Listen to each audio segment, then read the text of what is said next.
Okay, welcome dear students to our physics class. We have very interesting two numericals that we want to look at. The first one, it says calculate the pressure exerted by the water in the water tank at the bottom of the tank. तो ये कुछ ऐसा है कि हमारे पास एक tank है,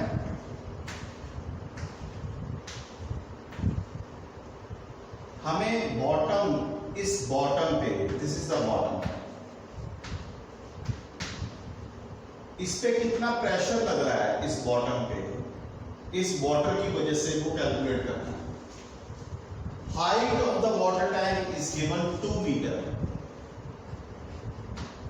That means H is equal to 2 meter, which is a SI unit. No problems with that. And then because it is water, the density of water is also given 1000 kilogram per meter cube, which is also in SI unit, so we don't have any problems with that as well. Then we have acceleration due to gravity, which is 9.8 meters per second square, जो यहाँ पे act कर रही है. Now we know that pressure exerted by liquid, which is water in this case, is equal to H rho G, where P is the pressure exerted, H is the height और the depth of water we can से.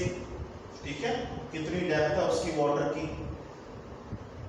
अगर हम यहां पे हैं तो हमारे लिए ये वाटर हाइट है. अगर आप यहां से देख रहे हैं तो ये डेप्थ है.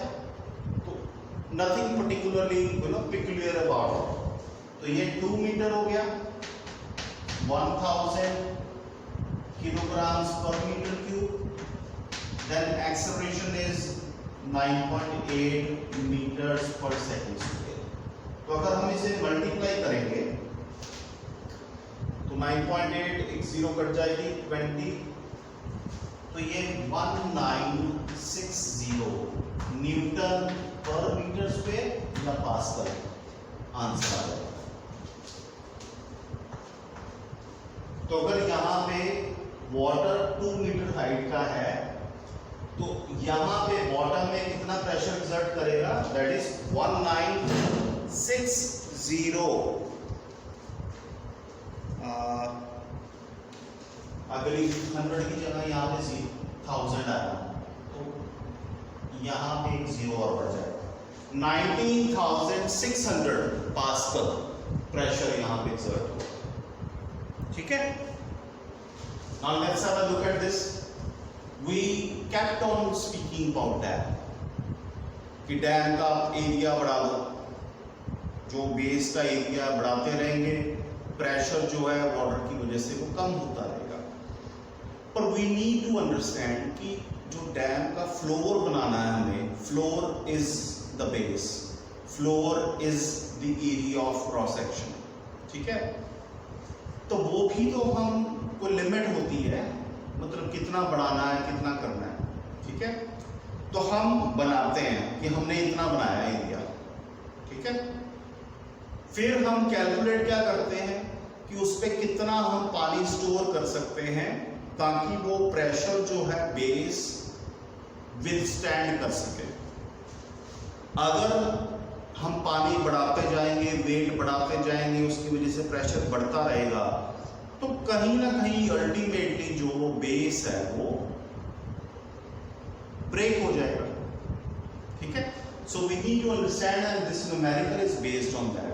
It says the wall of the bottom of a dam which is already made, हमने बना दिया है, can withstand a pressure of 784,000 pascal. तो मतलब वो कितना प्रेशर विथस्टैंड कर सकता है, 784,000 पास्कल. हमने जो डैम का बेस बनाया है इस प्रेशर को विथस्टैंड करने के लिए बनाया. ठीक है. और वो कह रहे हैं calculate the maximum water level above, that means हमें हाइट कैलकुलेट करनी करनी है वाटर की, कि हम कितना उसको वाटर स्टोर कर सकते हैं, कितनी हाइट तक, ताकि वो ये प्रेशर जो झेल पाए। अगर हमें बताना है कि हम कितना हाइट तक स्टोर करें कि वो कोलैप्स करने से बच जाए, ठीक है, तो हम क्या है, डेंसिटी ऑफ वाटर हमें पता है 1000 किलोग्राम्स पर मीटर क्यूब, जी की वैल्यू 9.8 है, तो हम ये फॉर्मूला लगा देंगे P is H rho G। तो H की वैल्यू क्या आ जाएगी, P divided by rho G, which is pressure कितना है 784,000 डिवाइडेड बाय 9.8 into 1000, तो ये 1000 कट हो जाएगा। 9.8 का जो है डेसिमल फ्रैक्शन 10 वो ऊपर चला जाएगा, ठीक है। And the answer that we will get is, अगर हम इसको सॉल्व करें, कटिंग करें, तो हमारे पास H जो है 80 मीटर आ जाएगा। तो मतलब ये है कि 80 मीटर तक ये प्रेशर, जो वाटर 80 मीटर हाइट का प्रेशर मतलब रखेंगे, तो 80 मीटर तक अगर रहेगा वाटर लेवल, तो ये प्रेशर 7,84,000 पास्कल विथस्टैंड कर लेगा। So if the height is more than 80 metre, it would not be able to withstand the pressure and the dam would collapse. ठीक है? I hope everyone got it. Okay, next is what we have is how do we measure liquid pressure? तो उसके लिए हमारे पास एक simple device है. You need to remember this one mark question. That the name of the device that we use is manometer to measure liquid pressure. तो एक ये simple U-ट्यूब होती है जिसको हम मैनोमीटर कहते हैं। तो U-ट्यूब आप ऐसे लीजिए जैसे हमने यहाँ पे लिक्विड यहाँ पे कुछ U-ट्यूब में डाला हुआ है। तो यहाँ से अगर हम ये लेके चले कि दोनों एंड इसके ओपन है, तो आप यहाँ से देखेंगे यहाँ से एटमॉस्फेयर का प्रेशर पड़ रहा है और यहाँ से भी एटमॉस्फेयर का प्रेशर पड़ रहा है। ये जो विड्थ है दोनों की इक्वल है, यहाँ पे जैसे नाम भी शो करे पर ये विड्थ हम इक्वल ले रहे हैं, ठीक है। तो उसमें आप क्या नोट करेंगे, आप नोट ये करेंगे कि ये लिक्विड जो है चाहे वाटर हो या कोई भी हो, ये इक्वल हाइट तक राइज करेगा।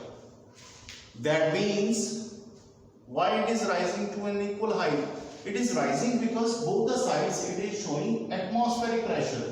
Atmospheric pressure सेम रहेगा क्योंकि इन दोनों की width जो है वो सेम है, ठीक है। तो उसकी वजह से ये प्रेशर हाइट सेम रहेगी। अब इस चीज को हम यूज करते हैं टू मेजर एटमॉस्फेरिक प्रेशर, जो हमारा फॉर्मूला था pressure is equal to H rho G। हम क्या करते हैं, एक स्टैंड लेते हैं, स्टैंड की हेल्प से यू ट्यूब को होल्ड करने के लिए, क्योंकि यू ट्यूब वैसे गिर जाएगी, तो होल्ड करने के लिए सैंड से हमने टकरा दिया। यहां से atmospheric pressure okay, so what we have is from this side you can see that the atmospheric pressure is being applied, क्योंकि ये ओपन है तो यहां पे अप्लाई होगा और यहां से आगे कनेक्टेड है ये लिक्विड से, ठीक है। And you can feel if there is a pressure difference between atmosphere and liquid, it would show in this difference in height. यहाँ पे जो liquid की आप height ऊपर देख रहे हो, यहाँ पे liquid की height कम देख रहे हैं, and this difference in height h goes there, ठीक है। तो यहाँ पे इस depth पे कितना liquid का pressure होगा, तो हम यहां से मैनोमीटर की हेल्प से कैलकुलेट कर सकते हैं। We know the density of the liquid, if it is water it is 1000 kilogram per metre cube, G is 9.8 meters per second square, H is the difference which we can calculate with the help of the manometer, fill it there and you can calculate the pressure. That is exactly that we do in the last experiment numericals that we did. वहां पे हमें height जो depth जो already given थी, ठीक है। तो next जो हम इस टाइम मूव करने वाले हैं, जो चीज हमने लास्ट टाइम भी पढ़ी थी, हमने पढ़ा था कि density of the substance, if it is more than the density of the liquid in which it is dipped, तो वो सिंक कर जाएगा। इसीलिए हमने कहा था कि आयरन नेल जो है वो अगर वाटर में डिप करें तो वो सिंक कर जाएगा, whereas wood floats on water. But now the point is, we want to design something which can sail on water, जिसपे हम खुद भी बैठ के जा सके और हम काफी सारा सामान उस पे लोड करके लेके जा सके। For example crude oil, we buy crude oil from these gulf countries, ठीक है। तो it is not possible that we can have a ship और a boat which is made up of wood on which we can put all this stuff on. हमें लगा कि iron या ऐसे substance, क्योंकि वो ज्यादा पावरफुल है, वो ज्यादा स्ट्रॉन्ग है, तो उसमें अगर हम लेके जाएंगे तो that will be much better. But now according to what we have studied, it says that it would sink in water. फिर आर्किमिडीज प्रिंसिपल आया जिसने हमारी काफी हेल्प की इस चीज को समझने के लिए कि आप ऐसी ऑब्जेक्ट जिनकी डेंसिटी लिक्विड से या वाटर से ज्यादा है, अगर आप उसमें फ्लोट करवाना चाहते हैं तो आप उसमें कुछ ऐसी चेंजेस कर सकते हैं जिसकी वजह से वो फ्लोट करना शुरू कर दे। Remember we talked about ship made up of iron which are able to sail on water. हमने उसमें क्या कहा था कि the design of the ship has been made in such a way that the average density of the ship, which is made up of iron, is less than that of water. So it starts to sail on water. तो Archimedes principal ने हमें क्या कहा? The loss in weight of a body fully or partially submerged in a liquid is equal to the weight of the liquid displaced. तो इसको समझने के लिए let's go back to the basics again. We studied about two kind of forces which acts on a body when a body is submerged in a liquid. One is weight of the body. जो body का weight है वो उसको liquid के अंदर, क्योंकि वो downward direction में एक्ट करता है, वो उसको सिंक करना चाहता है। And the second type of force that we studied was upthrust, which is acted by the liquid or the fluid in which it is displaced. वो upward direction में होती है and it wants to keep the body in floating position, तो वो उसको float करवाना चाहती है।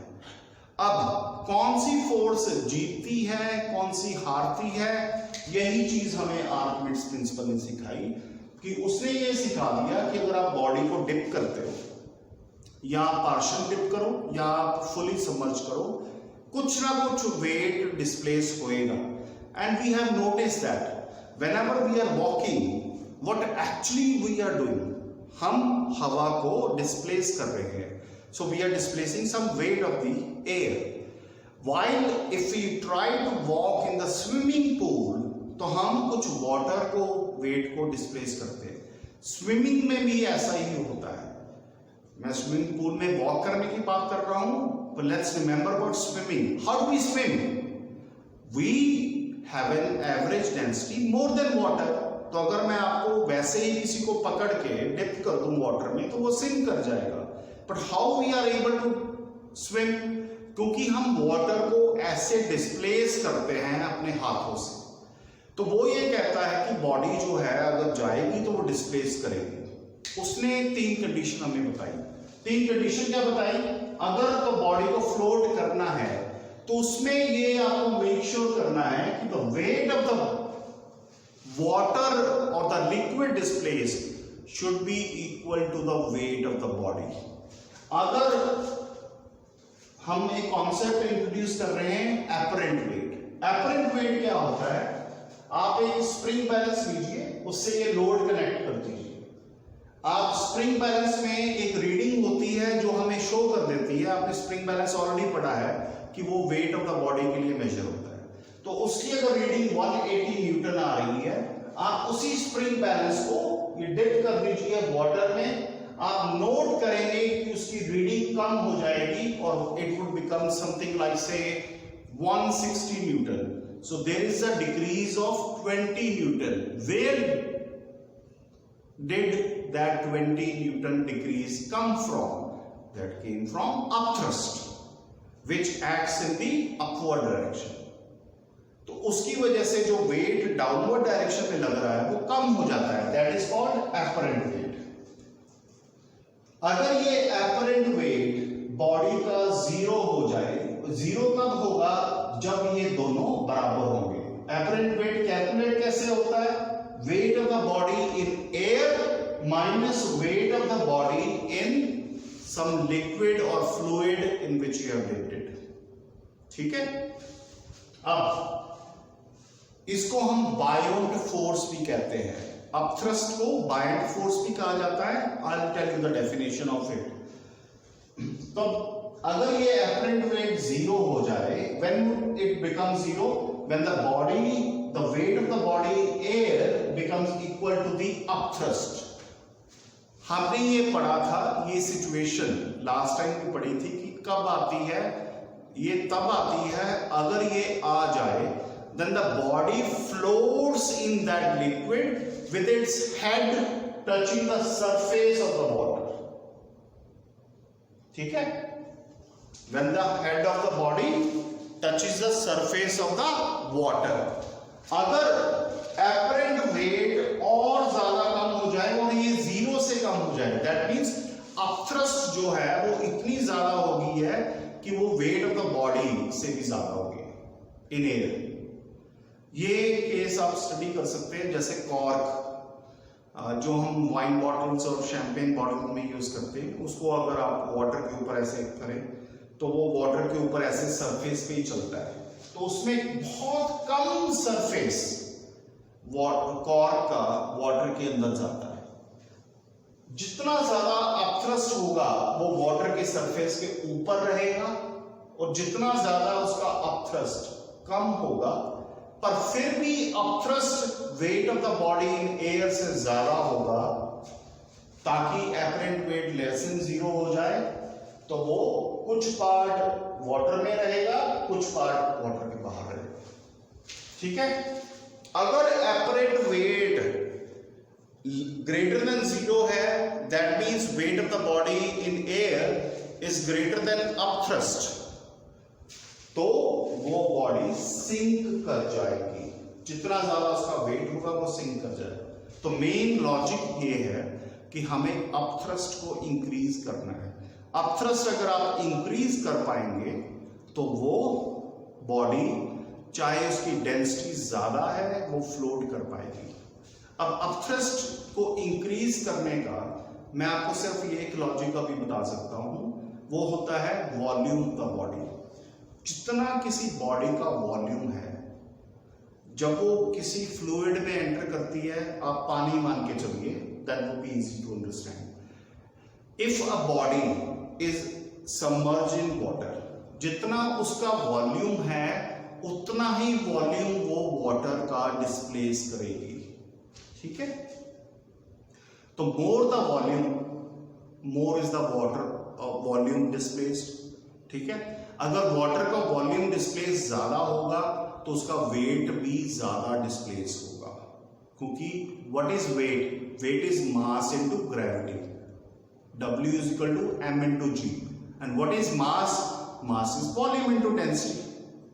तो वॉल्यूम ज्यादा, मास ज्यादा, तो वेट भी ज्यादा। अगर हम किसी बॉडी का वॉल्यूम इंक्रीज करते हैं, जो कि हमने शिप का किया, हमने शिप का डिजाइन ऐसा बनाया कि उसका जो वॉल्यूम है, मास को चेंज नहीं किया हमने वॉल्यूम को ऐसा चेंज किया कि जब वो वाटर के अंदर एंटर करे तो उसका भी वॉल्यूम ज्यादा, वाटर का वॉल्यूम डिस्प्लेस भी ज्यादा, और वाटर का वेट भी डिस्प्लेस्ड ज्यादा, ताकि हमारी शिप सेल कर सके। So this is the concept. In case we have a doubt class tomorrow, in case you have any doubt, come prepared Tell me in comment section, tell me in WhatsApp number, I'll give you tomorrow. Until then, keep watching, keep learning.